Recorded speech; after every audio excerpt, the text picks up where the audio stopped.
I'll never slow up, no I don't take shit, I got no love.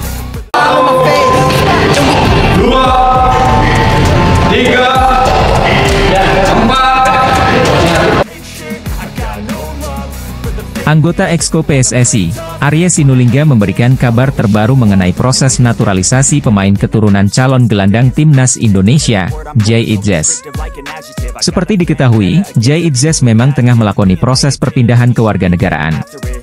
Saat ini, Arya Sinulinga selaku Exco PSSI mengatakan bahwa proses Jay Itzes ini sudah diteruskan oleh Kementerian Pemuda dan Olahraga ke Kementerian Hukum dan HAM. Proses ini memang harus lihat, karena banyak yang tidak mengerti akan proses naturalisasi. Naturalisasi itu membutuhkan kehadiran fisik, buka Arya Sinulinga. Jadi ketika ada proses administrasi harus datang ke Indonesia. Kehadiran mereka itu biasanya pada saat FIFA Matchday. Administrasi Jay kemarin sudah beres dari Kedutaan Belanda. Kemudian dari rekomendasi Kemenpora sekarang masuk ke Kemenkumham, jelas Arya. Jay Itzes sendiri memang sudah sempat datang ke Indonesia pada September lalu. Bahkan Jay sendiri sudah bertemu dengan Ketua Umum PSSI, Erick Thohir. Arya pun menjelaskan bahwa proses naturalisasi Jay Itzes sendiri masih on proses. Arya berharap semua proses yang dilalui Jay bisa segera rampung sehingga nantinya Jay bisa segera diambil sumpah sebagai warga negara Indonesia. Mudah-mudahan habis ini urusan kewarganegaraan.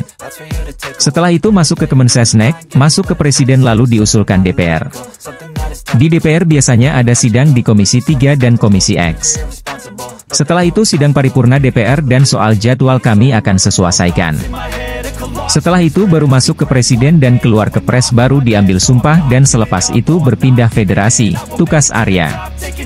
Sebagai informasi, Jay Itzes saat ini bermain untuk tim Serie B, Venezia. Bersama Venezia, Jay Itzes pun kerap mendapatkan menit bermain. Ramadan Sananta bakal menambah kekuatan timnas Indonesia U24 di lini depan. Skuad Garuda Muda sebelumnya seolah kehilangan tajinya karena hanya bisa mengandalkan Titan Agung. Timnas Indonesia U24 telah dipastikan lolos ke babak 16 besar meski berakhirnya grup F di peringkat ketiga. Skuad Garuda Muda masuk dalam 3 peringkat terbaik. Di babak 16 besar, Timnas Indonesia U24 akan memperebutkan juara grup E. Uzbekistan dan Hong Kong masih memperebutkan posisi pertama.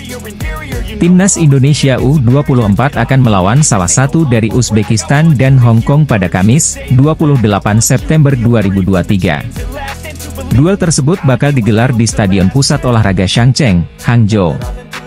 Kabar baik untuk Timnas Indonesia U24 di Asian Games 2022. Skuad Garuda Muda akan mendapatkan tenaga baru di babak 16 besar.